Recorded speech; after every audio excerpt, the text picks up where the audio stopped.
Welcome back, everyone. This is Dark Silence from Dark Silence Reviews, coming at you with another guide. This is going to be for a Rune booster and Elden rings. This is actually pretty crazy item, and I would suggest you get it as quickly as possible if you have the patience. First things first, the location that we're going to be in is going to be the Smoldering Wall. So kind of take notes of where exactly I am. The best way I could tell you to get here is from the south over here, right around the Summon Village outskirts. After you cross this bridge, you just kind of head up north, and then you kind of curve around and down in order to get here. If you have to dodge enemies, dodge enemies. The next tip I'm going to give you is make sure if you have any ruin on you, let's say like more than you need to have at the moment, if you're concerned about getting rid of that or losing it, I would suggest you spend it all to negate a lot of the frustration and stress you're going to feel when you're in there. So this way you can go and topple the dungeon with a lot less on the line to lose. Uh, Next is going to be the item itself. This is going to be for the golden Scaro. It increases runes obtained from defeated enemies. It's anywhere from 10%, it's either 5 to 10%, maybe even 15%. It really depends. I've noticed that like when I was getting like 1.9, it gave me 2.3. So it's quite a bit of percentage. It's not by a lot, but it's enough to notice that extra little kick.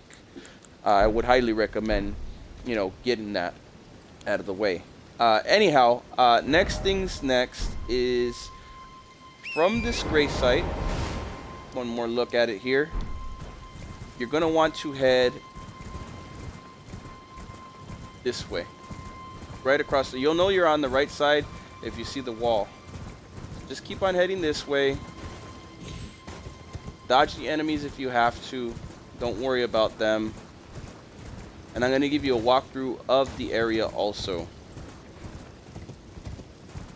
Okay, so right about here, you're going to want to get off your horse.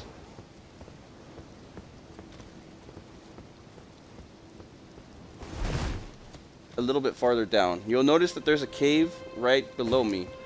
So you just gotta kind of hug the wall and head down.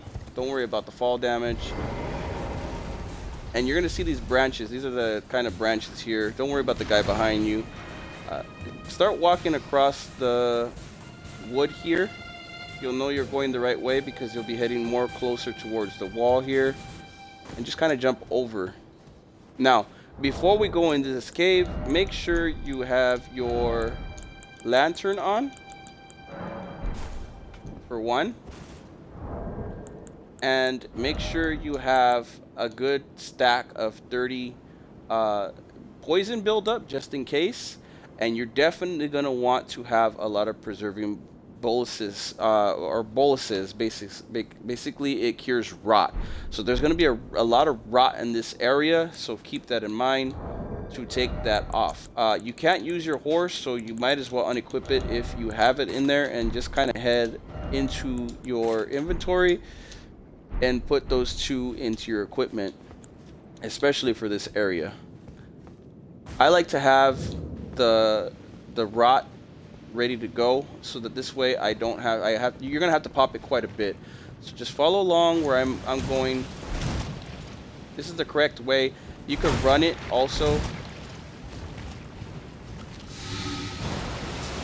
Notice I got the scarlet rot negated. There are quite a few items in here. I would definitely go towards getting them if you can. Next things, make sure to get this summon right here on the side.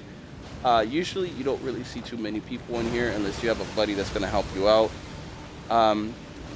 Note that those explosions will kill you. There should be like a bow right there. Definitely be careful if you're going to grab it. You're going to have to come back. Just kind of dodge everyone. And keep heading straight. See a rat right here.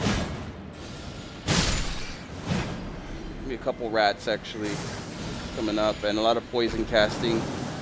Try to run your way through this cave if you don't want to get poisoned or hit up by some rats. heading down. This is going to be super poison infested, so watch it. Come up this way where there's like a lot of rubble. Dodge the poison if you have to. Notice the rot is still building up. And right about here, you're going to fight two bosses. They're pretty tough, but I would say if you basically hit one at a time, you should be able to worry about one at a time. Just make sure to pull the first one that spawns way to the corner over here and keep your heals ready for you, ready to go against him. He's going to block every so often. Just make sure you have your block up to parry his attack every so often. Once the scythe guy comes out, you're going to have to watch his projectiles from a distance and his spin attacks because he can get you pretty quickly. So just remember to roll, watch your corners, and make sure you try to take them out one at a time and as quickly as possible.